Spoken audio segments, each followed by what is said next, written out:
Hello everybody and welcome back to the best reactions. Today we are talking about a Ferrari victory. How on earth will you mean me this time? Oh wait, Charles Leclerc didn't finish. I look forward to this one. There are lots of reactions, lots of things to talk about, so let's get into it. Firstly, we have a tweet from Moofy17. Max be like, didn't lose your position at the start. With everything going on, of course, focusing right at the front, Max Verstappen genuinely, I think, got about 4 seconds of airtime during the race. But he did not lose a position at the start. He had the quietest race possible. I thought Charles Leclerc was going to get him at the end, and then, of course, Charles Leclerc had reliability issues. Have I already spoken about it? I think it's my processing. I think it's the way I cope, is to talk about it with you guys, let it all out. It's like a therapy session, really. But for Max, I guess that's a good thing. Solid points and actually started the race all right. Speaking of starting the race all right, Joe Formula 6P, Leclerc at the start. P10 to P7. We're focusing at the beginning. I'm allowed to be happy about that because I was. Tommy, of course, said some snide comment like, oh, well done. Charles Leclerc passed the midfield cars at the start. I hope you're happy. And I was. It's still 3 positions gained at the beginning. That's exactly what I wanted. I was like, if Leclerc can just get into a little P7, he can settle into the race and do good things from there. It didn't. I think that was probably the best part of the race. There were moments where he had some good pace, but it all ended terribly, didn't it? Now, I must have missed this. I don't know when this happened during the race, but Shoematman posts interesting graphic. And it's first name, last name, version 2 or version 3, however many versions we've had in the past. But this is last name, last name.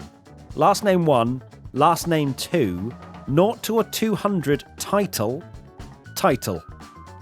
Powered by AWS though, so thank you AWS for that graphic.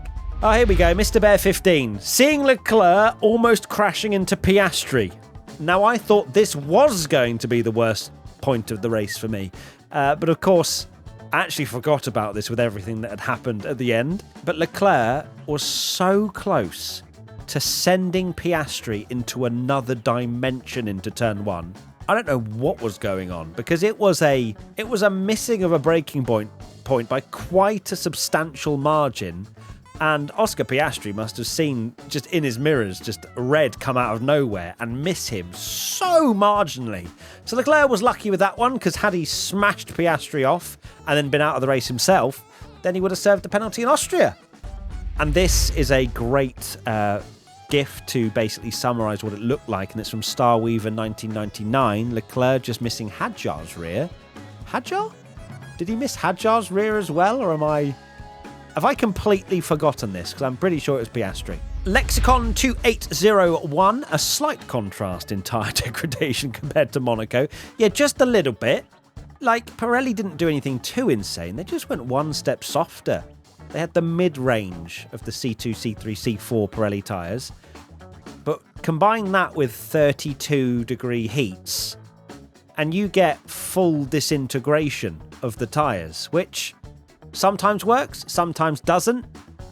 We discussed this in the podcast, how full flat racing with a one-stop can sometimes work, but also these can as well. I think you probably are more likely to get good racing with this kind of 2-3 stop marginal, because it opened up a world of possibilities, and Ferrari were like, hey, we've remembered how to do strategy again. Now Joe comes in with seeing Leclerc going to P10 to P1, and then in brackets he hasn't done a pit stop. But I did say, watch the Leclerc P10 to P1 masterclass, and technically it happened. Was I hoping for a cheeky red flag or a cheeky little safety car? You know, maybe just a little curb comes up, or, you know, a little something, just a tiny thing. Doesn't have to be too big, doesn't have to be a crash, but something that causes a red flag. That's what I was hoping for, to just open up the world of possibilities for Charles Leclerc. But to be honest with you, I'm kind of glad it didn't, because had he had his brake-by-wire thing basically break, and then his steering break with 3 laps to go from leading the race, I would never have recovered. Inferno the Fox, Leclerc on the radio regarding the box order. I recognise the councillors made a decision, but given that it's a stupid decision, I've elected to ignore it. He ignored it for one lap. This is where he stayed out, didn't he, when he was in the lead. And I was thinking, just extend it as much as you can. But the tyres just did not hold on at all. So I get it. Stay out an extra lap. But then you had to come in. There was severe degradation. Traxas 58, Ferrari with Hamilton today. It's a great gif. Is this still part of Plan B? No, this is Plan C. And Plan C worked. This is the thing. We can't fault Ferrari today. We genuinely can't. It was a strategy I was genuinely proud of. They went on the attack. They forced Russell into a bad strategy and ended up winning the race with a little bit of fortune with the virtual safety car. But I still think Hamilton had an excellent chance of winning anyway, had that not happened. So... Just so proud. True Blue Footy, Alex Albon heading back into the race 8 laps down to treat yet another competitive session as testing. Yeah, Williams had a big old stinker this weekend.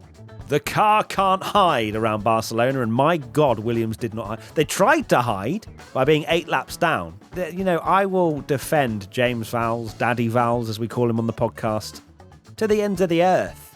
But my God, he needs to turn that team around quickly. Mr. Bear 15, Alonso DNFing so Hamilton can win the race. You just know Fernando will be like, because those two have a rivalry, don't they? We don't really know just how far it goes, like what their relationship actually is like. But Alonso did absolutely help Hamilton win the race today with his terrible Aston Martin just breaking down. What an embarrassing season for Aston Martin. Crispy_Crouton. For once, they were chads. They were absolute chads. Ferrari, again, so proud. There was nothing, no notes. The fact that I couldn't believe it when we went for the undercut, not just once, but twice with Hamilton. They went on the aggressive. Keep it up. Keep it up. F1_friends_2023. When I watch Ferrari racing, it's usually panic, anxiety, and a great deal of sweating. Mainly for Leclerc, I think, this weekend. For Hamilton, yes, it would have been a bit sweaty had he been given that penalty for that potential yellow flag infringement around Alonso's car. They didn't give it to him. I think it's because he was on the scene pretty much when it happened. But he stretched his legs so insanely well and won by 20 seconds. There wasn't much anxiety, I guess, unless you're concerned about reliability, which of course Charles Leclerc suffered with. But yes, for the Charles Leclerc side of things, and in the camp of the Monegasque, a lot of that right now. It's not a good time. Next one, Alex Albon realising he somehow finished the race behind 3 guys who literally retired. That video is one of my favourite Formula 1 videos of all time. You know exactly what it is. If you don't, it's Alex Albon jet-lagged out of his mind at Suzuka, reacting to Carlos Sainz saying to a reporter that they're going to get pole position. Go and watch it if you've never done it, if you've never seen it, because it is sensational. LeoG_lol, say the line, Lewis, to everyone back in the factory. I wondered what year it was. Seeing Hamilton dominate out in front, to have the post-race interview, it was like putting on an old pair of slippers, wasn't it? You felt like old Formula 1 was back. Now this one's brilliant. Anup Palmer 12. George in the post-race interviews. Oh, I wonder how he is feeling. It's got to be a mix of emotions, from Kimi being quicker on race day, but gaining 18 points on Antonelli in the championship. He's 50 behind now. Hamilton's 41 behind Antonelli. You have to say he did capitalise, but it was because of the reliability, not because of Kimi being slow. And George has got to buck up his ideas. He really does, because he's not far off, but he needs to be ahead in order to score points, unless he relies on reliability issues, which he can't do that really to win a world championship, especially if Ferrari are back. If Ferrari are back, George has got more than one driver to be concerned about. J Formula 6P, not a good day to be a Leclerc fan. I love how that template is just added with another picture from the most recent live stream. Mix of emotions. So happy for Hamilton. What a story. But could it be any worse for Charles Leclerc? I really don't think so. And finally, Hadith legend, how Albon was appearing on the graphics being laps behind at the end of the race. He just spawned. And he just spawned. Williams sent him back out and said, go do laps, so we need to do some testing. And that's not what Alex Albon is here for. It's really not. Albon and Sainz are two brilliant talents, and safe to say they might well be wasted this season. Right, that is it. Thank you everybody for tuning in to the best reactions from the circuit, not circuit, Barcelona-Catalunya Grand Prix. Remember, use hashtag P1 on X, on Twitter, with your memes, with your funny stuff, for 2 weeks' time in Austria, where we'll be back once again, and maybe, just maybe, this whole season is going to open up into something very, very fun. Thank you to each and every one of you for joining us on the live streams and things like that, and we'll see you very soon. Lots of love. Bye!